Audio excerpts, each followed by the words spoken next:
arestado matapos ireklamo ng umano'y pang-aabuso sa 3 magkakapatid sa Malate sa Maynila. Ang depensa ng suspect, ganti lamang daw ito na magkakapatid dahil hindi niya pinagbigyan ang panghihingi nito sa kanya ng pera. Nakatutok si Steve Dailisan. 3 oras ding matyagang nakipagnegosasyon ng mga pulis sa 38 anyos na Syrian national na si Mahmoud Obid bago siya tuluyang nakumbinsing sumuko. Inireklamo kasi si Obid ng 3 magkakapatid na babae na di umano'y hinipuan at ginahasa raw niya kagabi. Kasama ang ama, dumulog ang magkakapatid sa MPD Station 9 para maghain ng reklamo. 2 sa mga biktima menor de edad. Kwento ng isa sa mga biktima na itatago natin sa pangalang Inday. Namasukan daw silang tindera sa sari-sari store ng suspect nito lang nagdaang linggo. Pero kagabi, nilasing daw sila ng suspect at tila hinaluan pa ng pampatulog ang alak. Habang nagiinuman kami, hinipuan po niya kami yung legs ko po, inaano po niya. Nakita naman po nung yung babae, tapos tumatawa lang siya. Nagawa pa raw makauwi ni Inday at ng bunsong kapatid pero naiwan ng isa pa nilang kapatid na 15 anyos. Hinipuan daw siya tapos sinalikan siya. Tapos nagulat na lang daw siya, wala na siyang bra. Itinanggi ng suspect ang bintang. Ipinakita pa niya mga text message umano ng mga biktima na humingi ng 5,000 piso para sila'y makauwi ng probinsya. Sir, if I am guilty, I run away. But I'm not guilty. I stay in my place, until the police is coming. Maging ang misis ng suspect kumbinsidong walang kasalanan ng asawa. Nasa bahay lang din daw siya kagabi at inuman lang daw ang nangyari. Paano siya ginasa ng asawa ko kung kami nandun lahat kami? Pwede siyang sumigaw kung hindi niya gusto, kung talagang may preba ako dahil kailangan lang nila ng pera. Yun lang. Dahil nga ang tatay nila is addict. Noong nakarang linggo lang, nalusutan ng suspect ang reklamong acts of lasciviousness dahil sa panghipo pero iniurong na ng complainant ang kaso. Ngayon, panibagong reklamong rape at paglabag sa Republic Act 7610 o child abuse ang kakaharapin niya. Steve Dailisa, nakatutok, 24 oras. Binibigyan naman ng espesyal na pagtrato o VIP treatment sa kulungan ang ilan sa mga miyembro ng pamilya Ampatuan ng mga sospek sa Maguindanao Massacre. Ayon po yan kay Maguindanao Governor Toto Mangudadato. Itinanggi naman niya ng abogado ng mga Ampatuan. Nakatutok si Ian Cruz live mula sa Camp Bagong Diwa sa Taguig. Ian. Yes, Mike, may mga larawan daw na magpapatunay na may VIP treatment sa pamilya Ampatuan dito yan sa QC Jail Annex sa Camp Bagong Diwa sa Taguig. Nais to Mike na paimbestigahan ng pamilya ng mga biktima ng Maguindanao Massacre. Umaga pa lang, pinipilit na ng mga kamag-anak ng mga Maguindanao Massacre victim na sorpresang inspeksyonin ng mga Ampatuan sa kulungan. Matagal na raw nababalita ng mga ito at mismo ni Maguindanao Governor Toto Mangudadato ang pagbibigay daw ng VIP treatment sa mga Ampatuan na pangunahing akusado sa Maguindanao Massacre. Sa inis ni Governor Mangudadato, bigla itong lumabas at nagpakita ng mga larawan na ayon sa kanya ay patunay ng pagbibigay ng VIP treatment sa mga Ampatuan.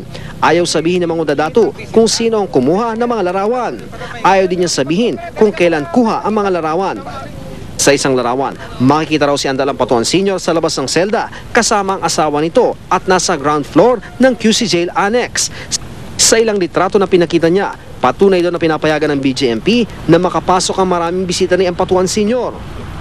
Ilang mga sasakyan din daw ang pamilya Ampatuan na napapasok sa loob. Meron pa, marami pa tayong pasasabugin dito. Patikim lang to eh, ayaw nila magano eh. Di video. Video. Anong ginagawa nila? Makikita natin doon. Bibigay ko yun. Kaya panawagan ng mga abogado ng mga kamag-anak ng mga biktima kay DILG Secretary Jesse Robredo na imbestigahan agad ito. Ako po'y kumbinsido na kaya po ayaw ipakita mga Ampatuan ay may tinatago po itong mga warden ng BJMP dito sa Camp Bagong Diwa. No? Dahil kung wala naman po silang tinatago, wala pong problema at wala pong hadlang para ipakita nila sa amin ng mga Ampatuan. No? Itinanggi ng abogado ng mga Ampatuan si Atty. Gregorio Narvasa na may VIP treatment na natatanggap ang mga Ampatuan. Gusto rin daw muna nila makita ang mga sinasabing litrato ni Mangudadato para makapagbigay ng kumpletong pahayag. Ayon naman sa warden ng QC Jail Annex na si Chief Inspector Glenford Valdepeñas, di pa niya nakikita ang mga larawan. April 7 lang daw niya pinamunuan ng jail. Handa daw siyang humarap sa anumang investigasyon. Mike, dumating dito si BJMP Director Rosendo Dial bandang alas 5 ng hapon para sana sa inspeksyon pero di natuloy ang inspeksyon. Bigla namang lumabas ng BJMP compound si Attorney Gemma Oquendo dahil hindi na raw surpresa ang gagawin nilang pagbisita sa mga Ampatuan. Pero sabi naman ni Dial, handa sila sa inspeksyon at hindi lang daw dumating ang ilang miyembro ng prosekusyon. Narito ang kanilang pahayag, Mike.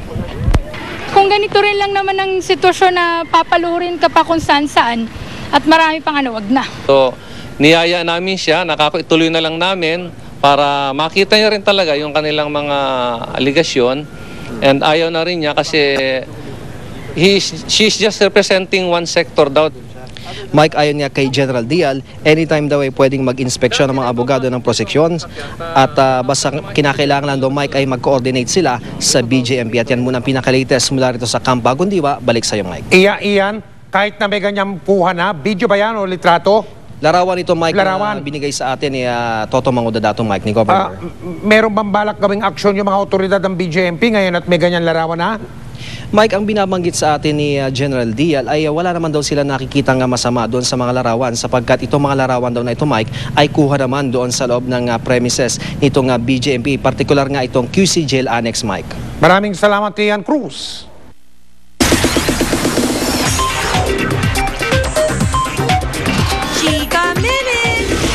Dumalo si Congressman Manny Pacquiao sa awarding ng 10 Most Beautiful Women in the Country ng isang magazine. Ang boxing champ may advice pa for the ladies. Ano kaya yun? Alamin natin sa chika ni Kata Tibayan. In gimmick mode ang pambansang kamao at Congressman Manny Pacquiao nang mamataan ng GMA News sa isang bar at restaurant sa Pasay City. Nakisaya si Manny sa pagpaparangal sa 10 Most Beautiful for 2011 ng Mega Magazine. Kabilang dito ang stylist na si Aliana Martinez, anak ni Albert at Lizelle Martinez. Model na si Vanessa Matsunaga Sunga, na ate ni Daniel Matsunaga. Ang publicist na si Nadine Howell, ang kapatid ng Kapuso star na si Rian Ramos, at ang Kapuso singer na si Francesca Farr. Inusisa nga si Manny kung sino ba ang mga espesyal na babae sa kanyang buhay. Pinagmamalaki ko siya, and then mahal ko yung mama ko at talagang dahil sa kanya, nagawa kong maging matibay sa buhay ko. Ang payo naman niya sa kababaihan. Stay sexy. Katatibayan, updated sa showbiz happening. Up next, silipin ang pakikisalamuha ni Drew Arellano at Isabel Daza sa mga mangyan sa isang reality TV special ng GMA News and Public Affairs sa pagbabalik ng Chika Minute. Susunod, 6 na istasyon ng LRT. Tigil operasyon muna simula bukas. Pangkang pagpuslit ng mga korales na nanganganib ng maubos. Naharang. At sasakyan ng mga sikat, kabilang ang van ng Philippine Nascals, ibinida sa isang motor show. Tutukan lahat ng yan dito lang sa 24 oras.